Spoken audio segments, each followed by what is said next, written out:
नमस्कार विद्यार्थी मित्रांनो, गोविंद त्रिभुवन चॅनलमध्ये आपलं सर्वांचं स्वागत आहे. आज इयत्ता 8वीचा मिस स्लिपरी हा लेसन याचा सराव आपण करणार आहोत. ज्या विद्यार्थ्यांना घरी वाचण्यात अडचणी येतात अशा विद्यार्थ्यांना या व्हिडिओमुळे घरी वाचण्यास मदत होईल. चला तर सुरुवात करूया.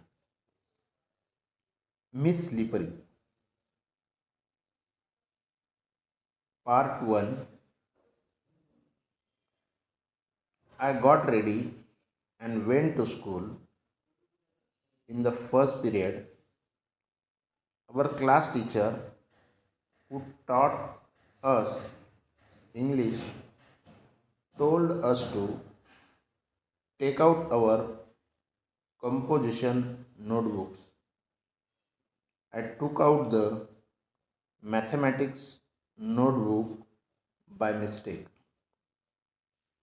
I replaced it quickly, but the teacher perhaps had kept her gaze fixed on me. She shouted, "Come here with your book, Siley." I obeyed her, but her angry looks made my legs tremble. And when I reached her chair, the notebook fell on her feet.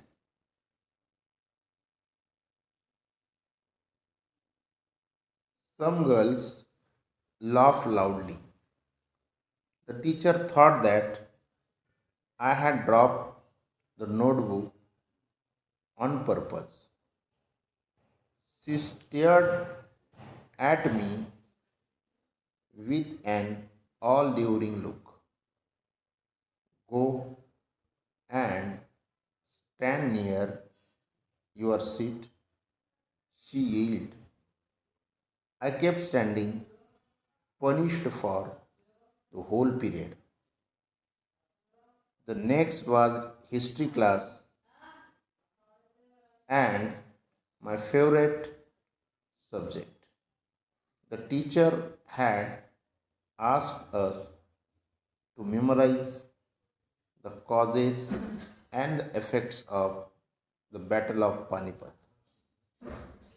I was well prepared. She began testing all of us one by one. When my turn came, I went blank. The teacher gave me a stern stare while I stood there still with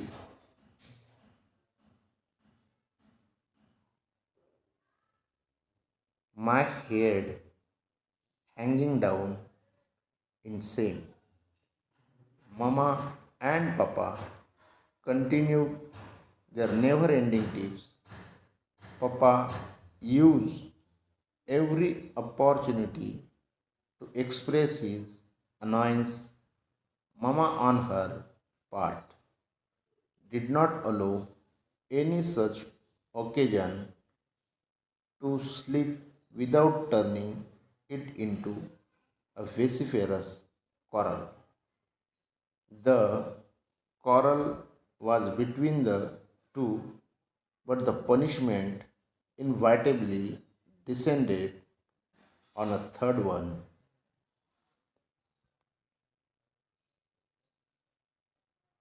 That is, me at school.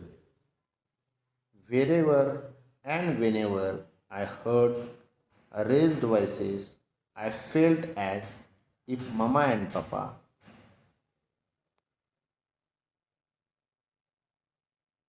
was quarreling. Sometimes, even in the midst of silence, Mama's screams came piercing through my ears, and whenever I heard Mama's high pitched yells, my legs quivered. One day, I was coming down the school stairs. Somebody from the top gave a frantic scream. I fell and came tumbling down about the 7 steps. My elbows and knees were badly bruised. My new frock was torn and seams. When I reached home, Mama shouted, "I'm sick of you. When will you stop making me pay through my nose for such extravagant losses?"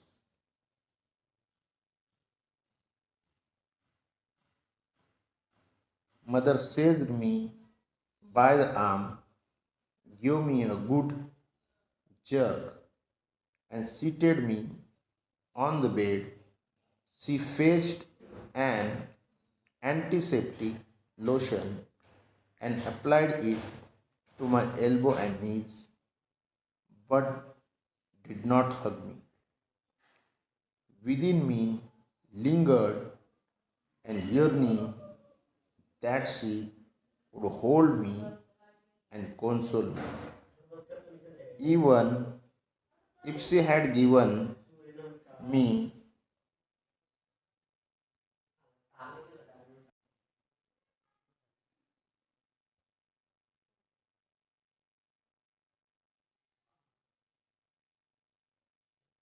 just a sympathetic pat, my smarting limbs would have been soothed.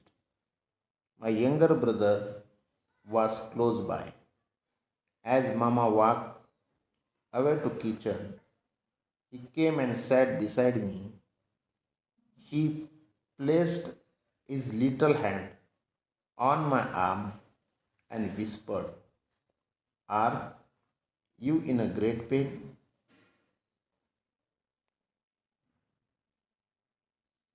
I hugged him tight and started crying again.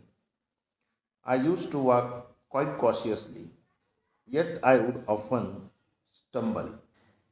One day, the class monitress announced, "We will call her Slippery." Others sleep on wet ground. Sally managed to sleep even on dry land. That provided the other girls of the class new scope for fun. They teased me with a new title every day. Soon, a verse was composed in my honor. Slippery, slippery, sleeping without muck. Ask her the simplest question, no answer is your luck.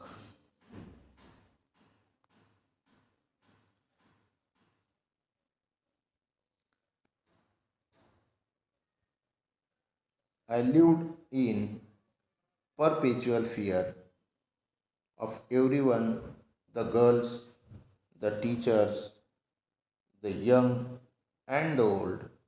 When I was in class, I dared not to move out, and when I was outside, I was afraid of re entering the class, nor could I muster the courage to speak to anyone.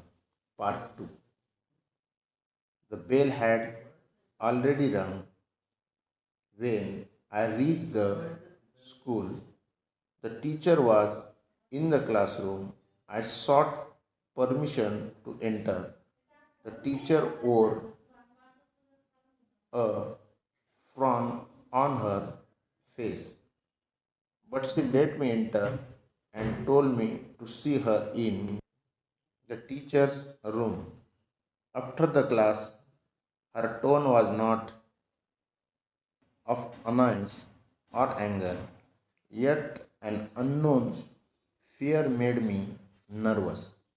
Reassuring myself that she was a kind hearted teacher and would not punish me, I reached the teacher's room with hesitant steps.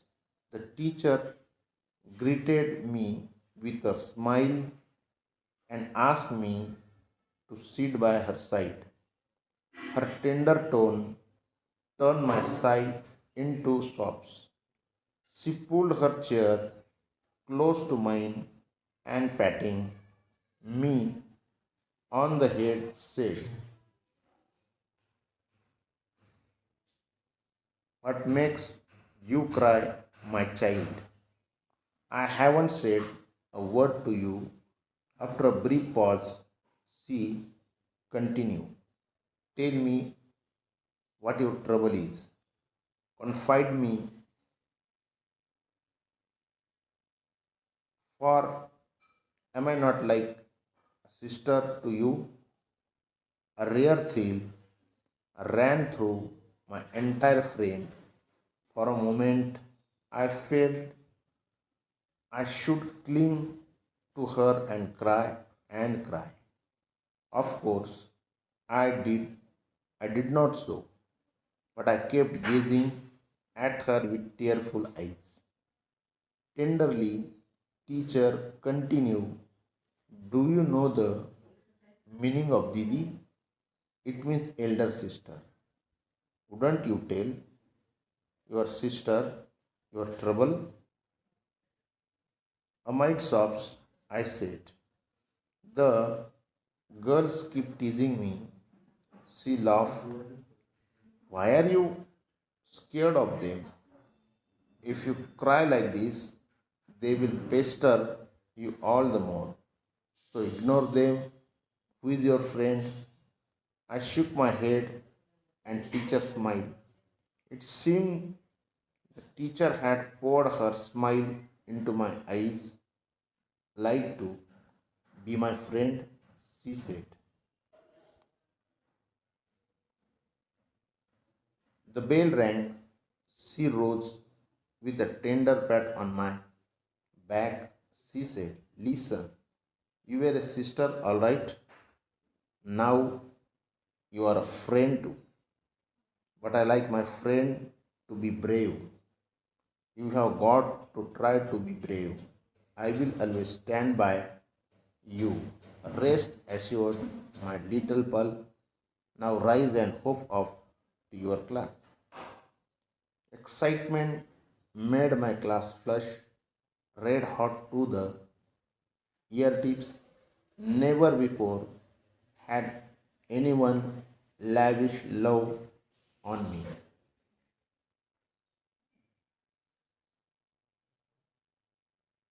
Thus, and there was my teacher who had spontaneously accepted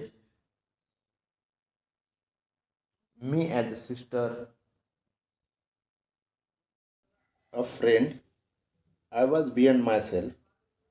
With joy, I wanted to chuckle, to burst into near hysterical laughter.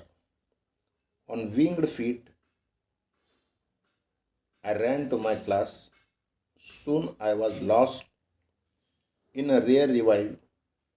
I forgot that I was sitting in a class of wild girls whose prime pastime was teasing me. During the break, the water bottle that I was drinking from fell on me and I got fully drenched. Right in front stood Maya and Chanda, laughing away to their heart's content. Chanda teased from the slippery hands to slippery, the slippery bottle went slip. Sleep, sleep. And now let's watch the fun. I was squeezing the water out of my wet frock, remembering the teacher's word. I turned my back to them and ignored them completely. They were nonplussed and went away. I sensed a feeling of victory.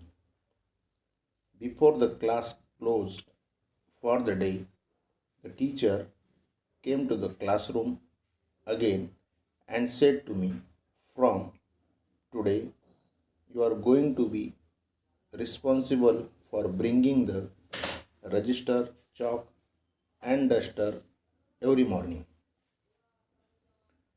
Come, take this key, carry this notebook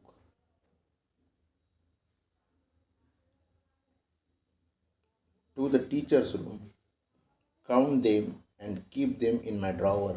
Ask the peon to show my drawer." My otherwise trembling legs were now filled with some miraculous strength. I rushed enthusiastically and completed the assigned job in a jiffy. When I placed the key on the teacher's table, she looked at me and smiled. I smiled back. I was thrilled from top to toe. I felt my little heart inflate with pride. I find to awkwardness in evening, in moving